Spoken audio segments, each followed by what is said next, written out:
Hello, and welcome to Mechanicsburg Mystery Presents A Conversation with Libby Klein. Libby is a native of Cape May, New Jersey, and has published 9 books in her cozy mystery series featuring Poppy McAllister, who runs a bed and breakfast in that city when she's not solving mysteries.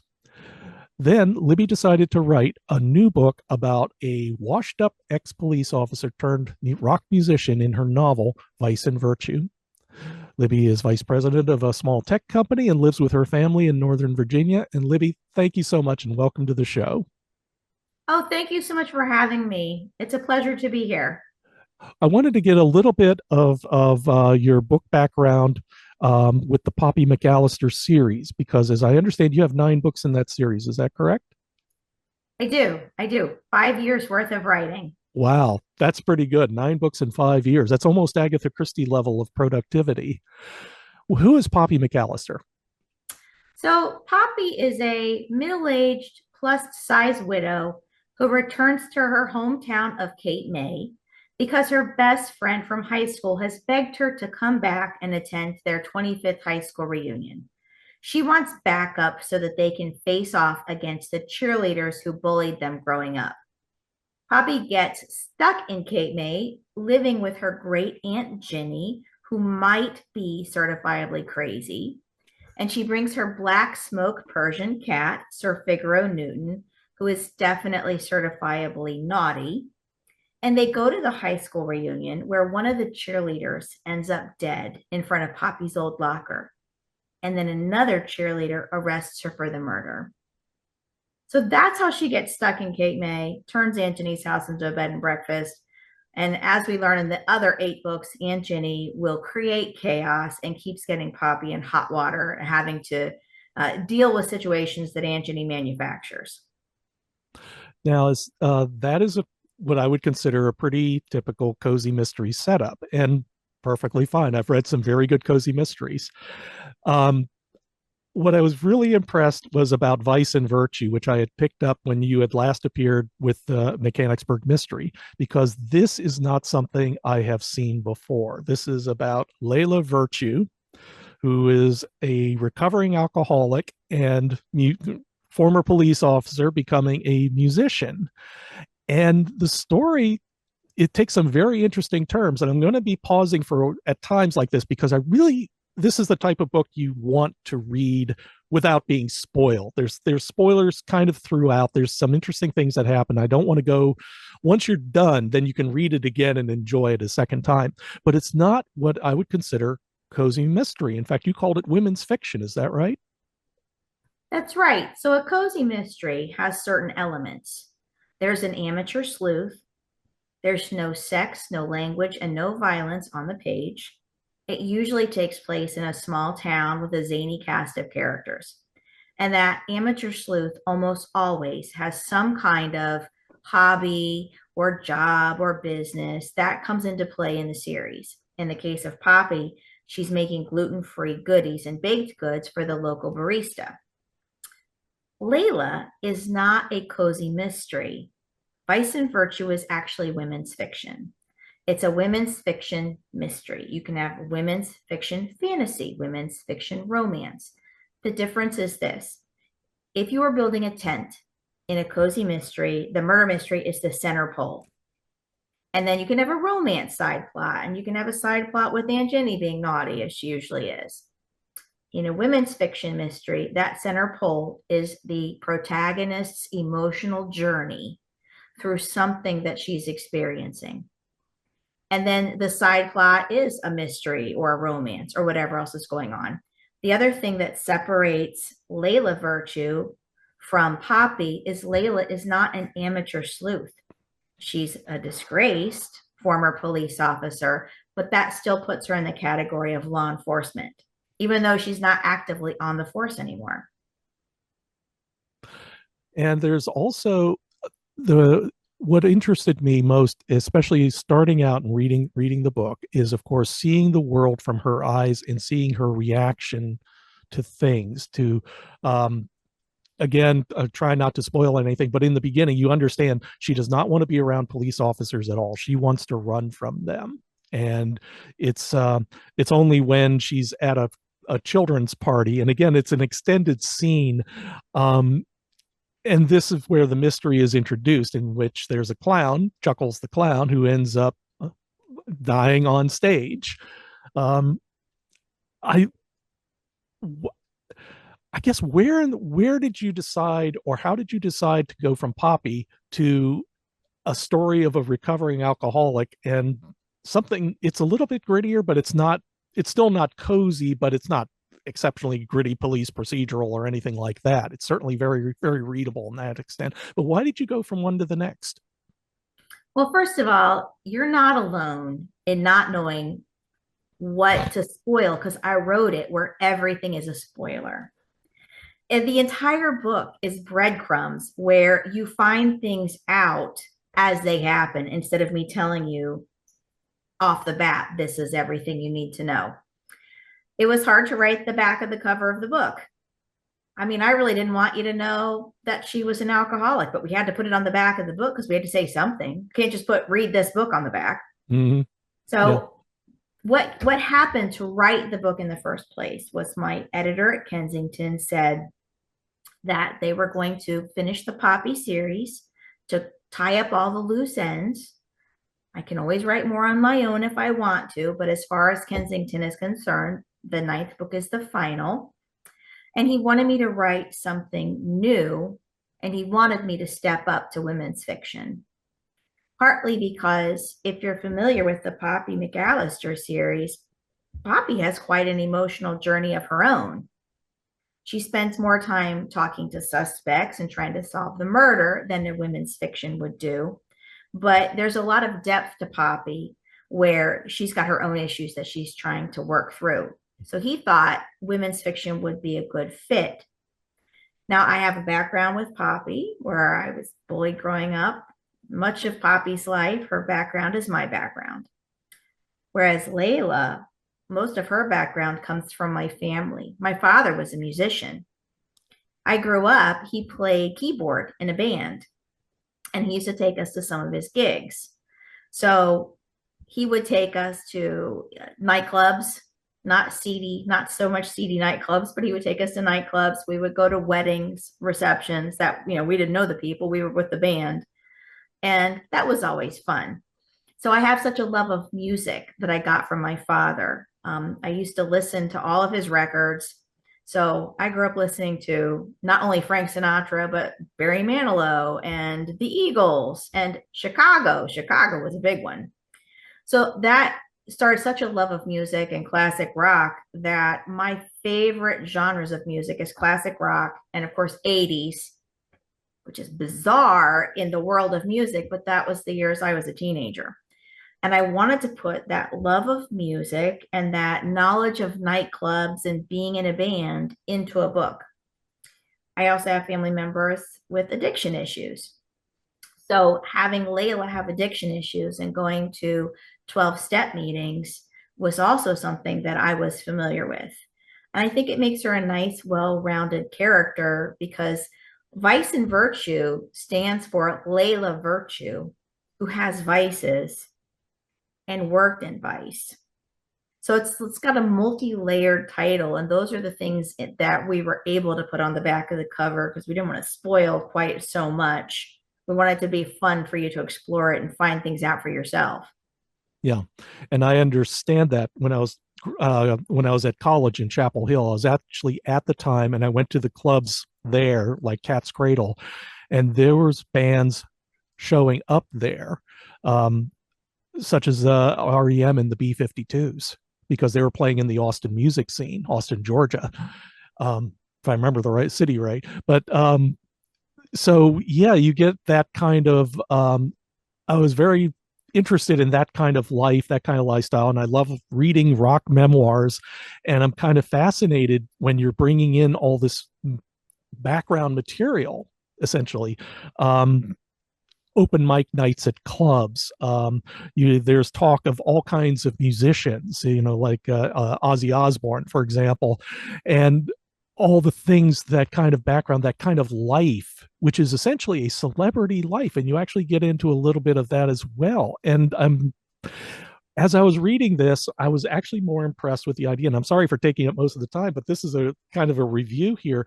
Is that I was reading not so much a novel as basically a fictionalized memoir of someone who has experience with that kind of life as a musician. And I kept reading and going, oh wow, this is new. I didn't know this. Rock star security, publicity, what the pitfalls of celebrity are, and of course addiction. And you showed that quite well. There's a number of meetings of AA, and um, along the way, Layla picks up a few friends from there as well. Um, I guess so. Was there any additional research that you did, say, for the psychology of addiction or functions of AA meetings that helped you on writing this? Well, I did have to do research on the functions of AA meetings.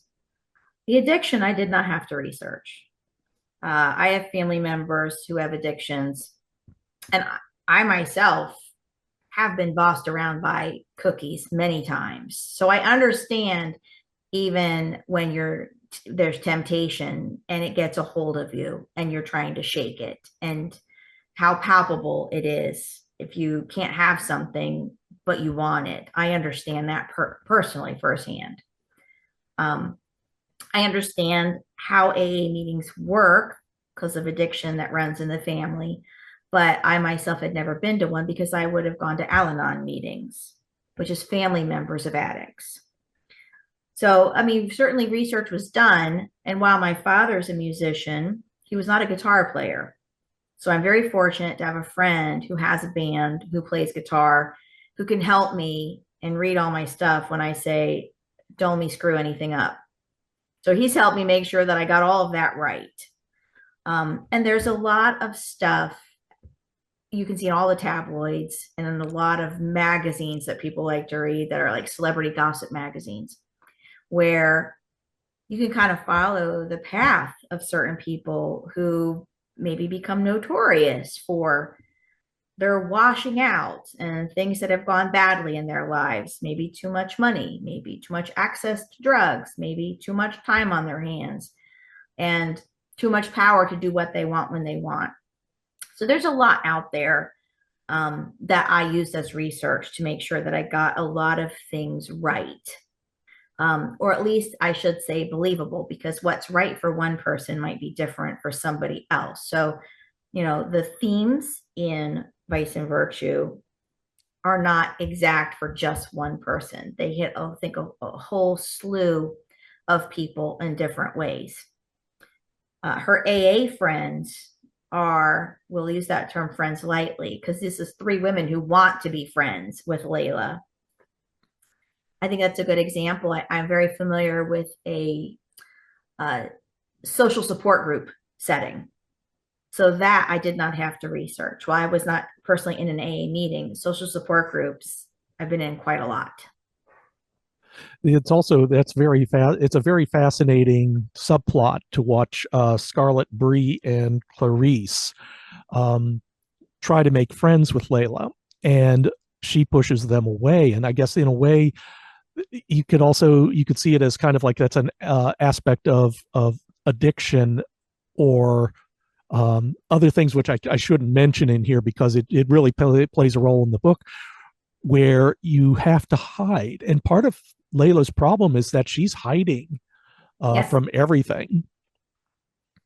absolutely. Layla lives in a rundown trailer park because she doesn't want to be around people. She wants to be alone. So when these three women in AA start reaching out to her, because they see her up there, she's got full color sleeve tattoos, she's got blue in her hair, she's clearly a little funky, a little cool, and they're all in AA. So, like, they're very judgy of other things, but not judgy of your alcohol addiction because they're all the same. So they think she would be very cool to hang out with, and they start to reach out to her. She wants none of it. Layla has issues with women. She doesn't want to be friends with women. One of the big themes that I've explored through the book, which I'm sure other people have explored it. I haven't personally read it from other people, but I'm sure it's out there. But I've never read a book that explored when women don't like women.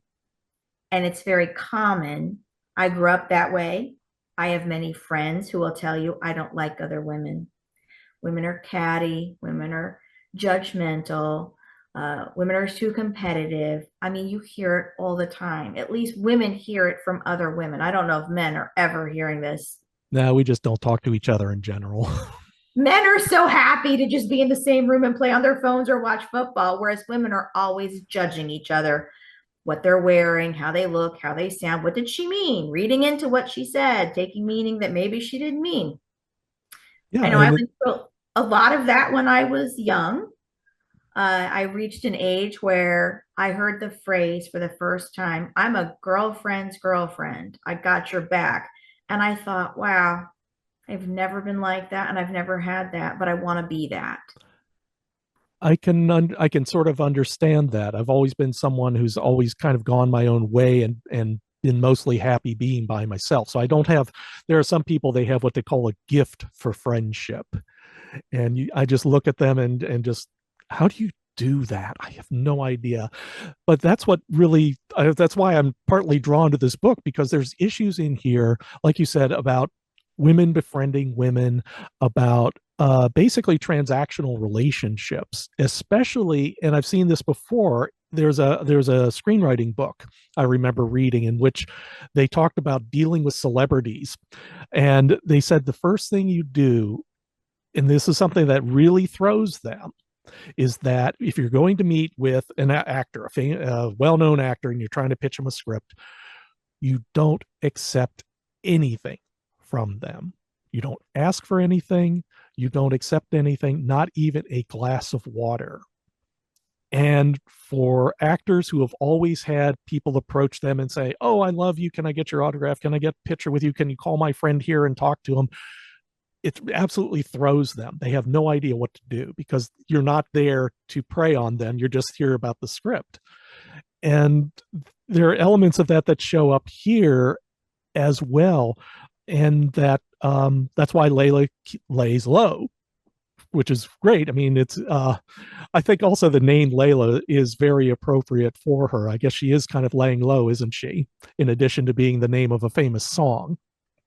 Yes, absolutely. There's a lot of things that you'll find in Vice and Virtue that were intentional. There's nothing that was an accidental, oh, that'll be fun. Everything is intentional. Her name is intentional. You won't even find out fully until the next book that will come out a year from now. You'll get even more backstory on her name. So yes, there's a lot of layers that, and whenever you read a murder mystery for the second time, it probably loses a little of its magic because now that you know who did it, you see all the clues that you might have missed the first time around. And you'll see all the things that I've planted with the women and with AA and with the trailer park. But you'll definitely understand why I planted what I planted the second time through. Yeah. And I'm looking forward to talking to you about that book, because then we can talk about the first book and go really into detail about it too, because then everything's out of the bag. But also, I agree with you with that. It's almost like reading Endless Night by Agatha Christie, which is one of those like Roger Ackroyd and Orient Express. You read that one again because the journey of the narrator is still compelling all the way through.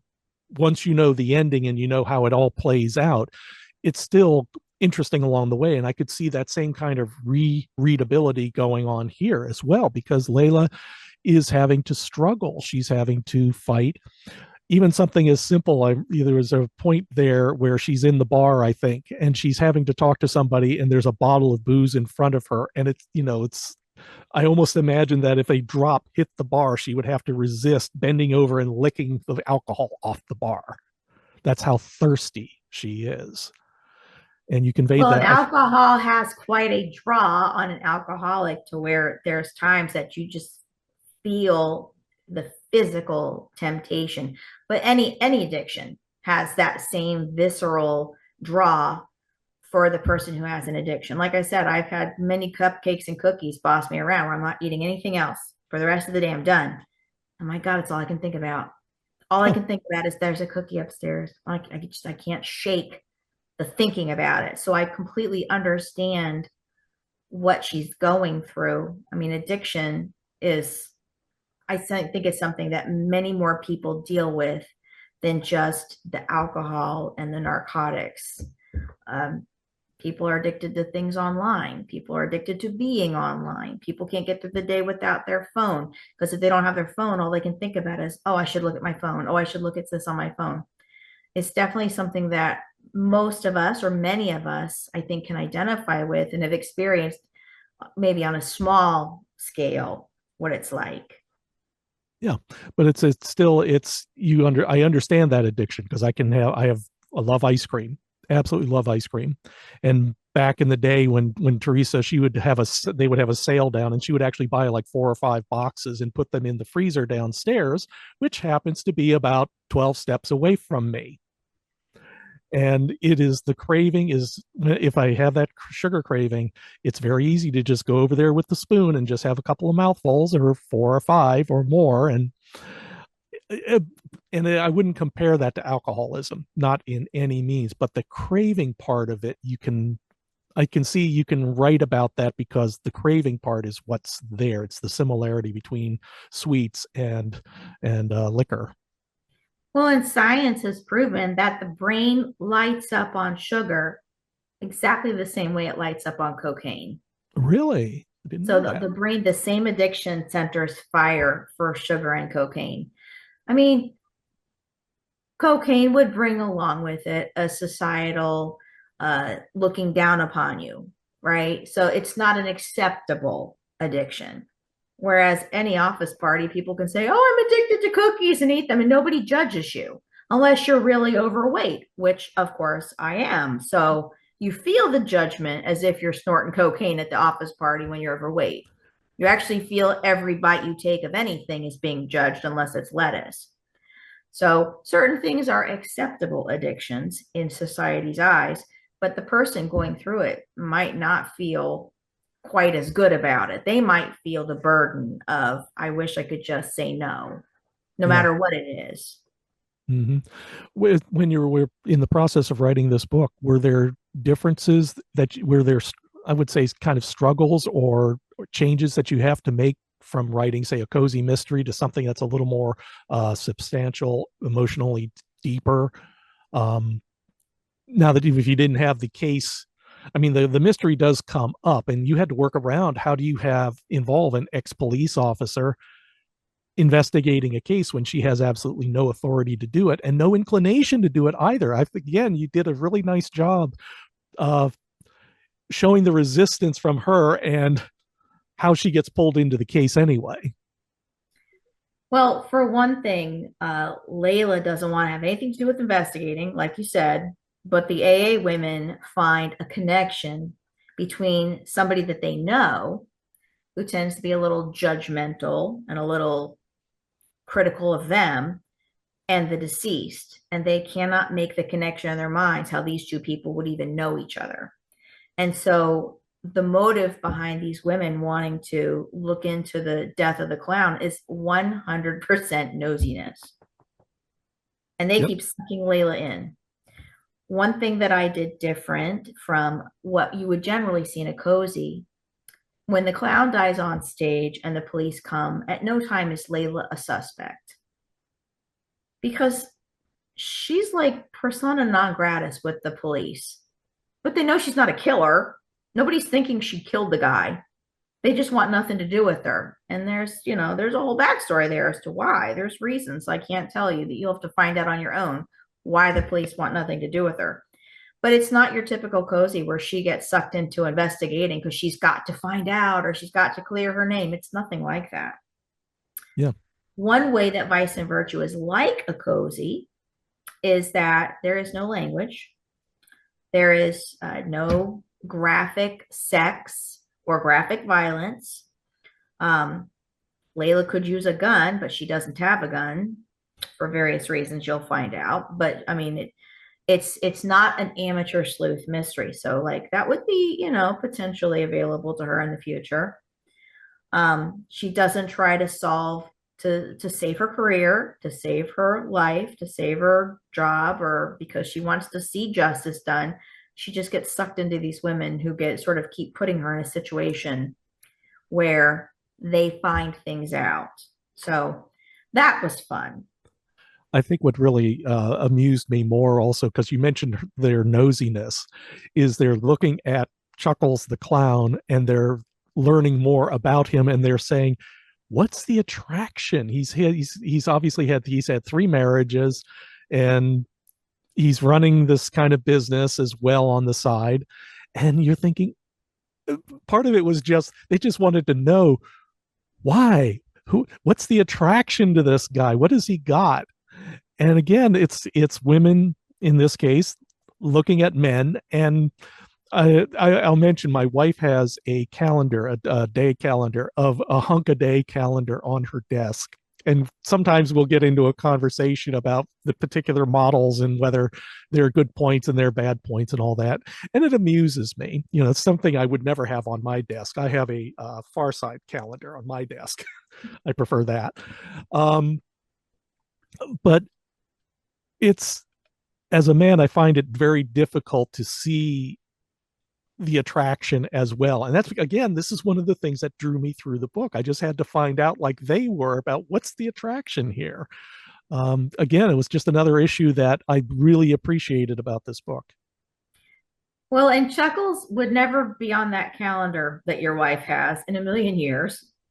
But while I brought that out for comedy, I did also try to bring out that everyone deserves love because I didn't want it to come out as fat shaming or man shaming or age shaming because it really wasn't about that because those issues were really very specific to Chuckles and were never meant to be sort of a societal general statement about people. So I do try to bring out that everyone deserves love.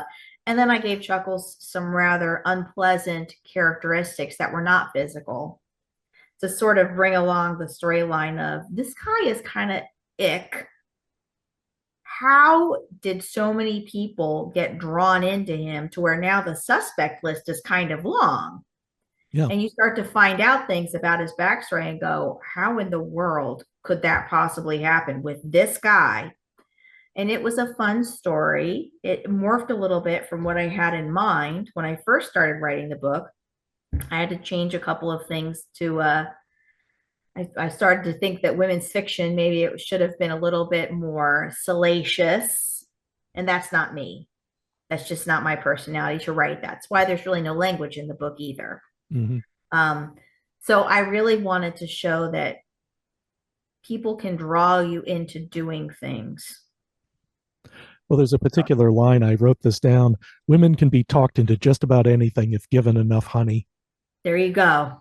That's exactly it. Yes. And you can agree or disagree with it, but the fact you put it in there, as well as some other things, because there's all kinds of statements that people come, that the characters come up with, that it gives the book an added bit of depth because the reader can look at this and go, no, or maybe you got a point there. And again, Most this is something. women, most women, when they reach a certain age, can look back and they have at least one regret, something that they've done. How many women ended up committing crimes because they got enough honey to be drawn along? Women who end up in cults where, you got one cult leader and 30 women, he's got kids with all of them. See, to me, that's just weird. But you give them enough honey and it all starts to sound normal to them. And then you can drag them along into anything. Yeah. I'm And sure men too. I'm sure there's men that you can drag into things, but as a woman, I'm only aware of how easy it is to manipulate women. yeah. Oh, yeah. If you're a beta kind of personality and there's a kid over there who's taller and he's stockier and he's funny or he's active, it's easy to follow that person. You're following the energy. You're following someone who's more interesting than you are, and you're lonely. And if you're lonely, you'll do just about anything. That is a fantastic example because also I do believe there are women who are very strong minded and have such a strong sense of self. They would never fall for stuff like this. Mm-hmm. I didn't write about those women. I wrote about these women. So not all women could easily be dragged into whatever chaos, but certainly there are some out there that are probably going to be like, shoot it down right now. It's over. Whereas I wrote about the other women, the Yeah. ones more like me. Yeah. And most of us are like that. I'm reminded of a friend of mine who he had a girlfriend in high school. And I mean a girlfriend. And he had multiple girlfriends in the years to come. And he is what we would call a Chad today. Mm-hmm. And he was always trying to get me to, to go out and kind of be like him. And I simply could not do that. I just simply did not have it in me to do that for various reasons I won't go into. But it's amazing to see him watch and somebody with self-confidence who seems to be, in a way, he's more emotionally mature then, but over time, because after all, his one marriage didn't last very long, and I don't know what he's doing now, but I don't think it's the same with me with a 30-year marriage under my belt and happy as a clam. Right. Yeah. You have to learn along the way, um, what works and what doesn't. And sometimes you just have to be self-taught, and sometimes you just have to learn through experience. And if you're really lucky, you actually have people around you who could say, maybe you shouldn't try that. Maybe this is something to look for. And that's, again, this is part of Layla's journey. She's having to learn more about how to come back and how to leave the past behind, right? Well, and Layla's someone who, as things in life have gone wrong, the way that she's dealt with it is cut it off. I want nothing more to do with it. So she's burned a lot of bridges because she's been hurt, things that have happened to her. She's like, I don't trust anybody now. I'm just burning it all down. She's definitely, I can't say she's learned the hard way. It's more that her pain threshold has been shallow or the amount of pain that she's received has been so deep that she said, I'm done. She's someone who will say, I'm done, cut it off, not go back.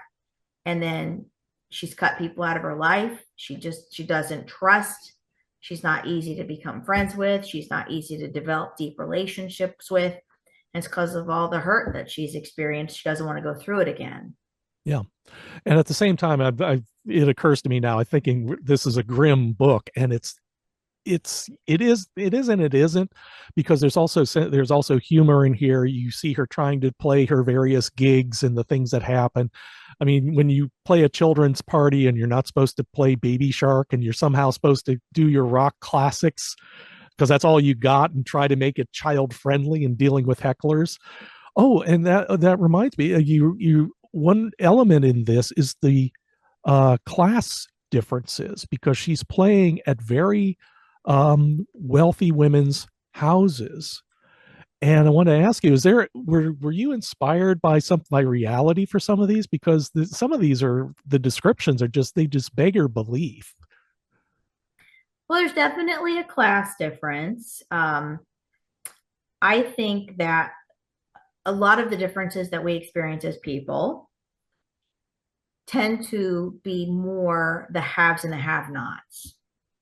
I think no matter what ethnic background you want to give it or that it falls into, people are still people, and there's a vast difference between have and have not. And there's a difference in the way many of them treat each other. You can usually tell somebody who is not comfortable with being around a lot of money because they'll talk to the staff more than they'll talk to, those who are in the positions of honor. And so Layla's very much a fish out of water with the way that she feels about the people who seem to have it all. And she's being hired by people who seem to have it all. So we get to see her discomfort with the way that they treat each other, the way that they treat her, the way that they maybe would treat the gardener. We see who she would rather talk to. She definitely prefers the back of the house and the kitchen with the cook more than she prefers being out in the front with the Mrs. and the Mr. of the house. Yeah. And there's also kind of a budding romance with Nick and his dog as well, a black Labrador. Have you worked with black labs? I have one. I have a Oh, black lab named Vader. He's the world's sweetest dog. He Vader has a lot of characteristics of the dog in the book, and there those are things that we can't give away as much as I would love to talk about. But if you read Vice and Virtue, once you get to the end of it, that's my dog. yeah. And it has made having company come over very interesting because we can always kind of tell within our company who needed a little more affection that night because my dog will not leave them alone the whole time. Yeah. So there's lots of sweet moments and there's some conflict as well. Push and pull between Nick and Layla. Um, and again, it's all grounded in her personality, which um, I guess in one way you could say, yes, she's unpleasant, but at the same time, you understand it's earned. She's in a really deep pit and she's having to deal with this. And that makes it makes the book a very compelling read. I really, really can't tell you just how much I enjoyed this book. And I would recommend take a look at it. And see for yourself. The book is coming out in a couple of days. By the time you see this, it will already be out. Um, and now, then, you mentioned Poppy McAllister. Is there going to be anything else from her since Kensington has decided they were happy with the 9 books? Well, Poppy is finished with Kensington, but that doesn't mean I can't write more. One of the ways Poppy and Layla are different is that Poppy has this internal monologue that is hilarious, and people are always telling me how funny they think Poppy is. Layla just says it. She'll say it. So Vice and Virtue, for all of these deep, heavy issues, is very, very funny. And something that I never thought about this before as the writer, because I'm kind of just writing what's in my head and what's coming out. But one thing people keep telling me as they're reading it, or my beta readers, or my critique group, is how much they enjoy that I take deep, difficult issues and make them so funny and so easy to sort of swallow because Layla is sort of the straight man in a world of chaos. All of these characters around her, the AA ladies, they're funny, they're ridiculous. The trailer park people, it's like living in Stars Hollow, or it's more Stars Hollow than it is Desperate Housewives because the trailer park people, this is where Layla would feel comfortable, but they're crazy. They're the Gestapo of the lawn. They want to measure the grass and they want to check the time on when the bins go back from the street, and they'll give you handmade tickets that aren't enforceable. So there's so much funny stuff to sort of balance and make it fun to get through, to see here's what Layla's deep issues are that are so painful, but you're laughing the whole time in between the crying, Yeah, in between what is so bittersweet. yeah. So Poppy has nothing new coming out until I write something new. Layla has a new book. This one isn't even out yet. Technically, Vice and Virtue doesn't really come out as we're speaking. It comes out tomorrow. Yeah. And my launch for it will be at Mechanicsburg Mystery Bookshop. So by the time you see this, it'll have already been out. But a year from now, we'll have the second book in the series, and that's called Gimme Shelter. Lovely. And Absolutely Gimme lovely. Shelter makes so much more sense when you've read the first book. Yeah. Once you understand the first, now you know exactly why it's called Gimme Shelter. Yeah. Absolutely. And we haven't even talked about Marguerite and her rooster, but we'll just leave that for people to find out in the book as well. And there's other things too that pop up along the way. And I admit at the end I kind of teared up. You kind of hit me Everybody, you yeah, hit me with everybody who's that. read it has told me. And I, like I said, you got me. It's a good book. It's a good read. Where can people find out more about you and about your personal appearance schedule so they can come see you and talk to you about the book? Well, if you go to my website, libbykleinbooks.com, you can get my newsletter, and my newsletter will always tell you everywhere I'm going to be. It also has links to my social media, which I haven't been on as much as I should have been.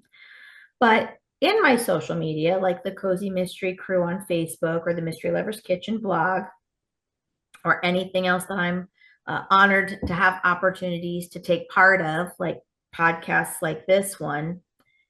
You can learn more about me, about my books and the emails. One of my big events coming up is I will be at the Cape May Coffee and Chocolate Festival the third weekend in June. I grew up in Cape May. I heard about this festival from somebody else who lives here in Virginia, so I've never even heard of it. But I'll be there for 2 days and I'm very excited. That's wonderful. That is absolutely wonderful. And I want to thank you very much, Libby, for coming on the show and talking with us, and of course for writing Vice and Virtue as well. This is going to go up on the shelf, and I'm going to have you sign a copy as well when I see you at Ice Cream for Murder. So I want to thank you all for showing up and listening to us talk about a great book. And I want to thank Libby for coming. And this is Bill Paschal for Mechanicsburg Mystery Presents. And I hope that your favorite book is the one you're reading now. Bye-bye. Thank you so much. Bye. Mechanicsburg Mystery Presents is sponsored by the Mechanicsburg Mystery Bookshop in Mechanicsburg, Pennsylvania. To learn more about the store, visit the website at www.mysterybooksonline.com. And thank you for listening.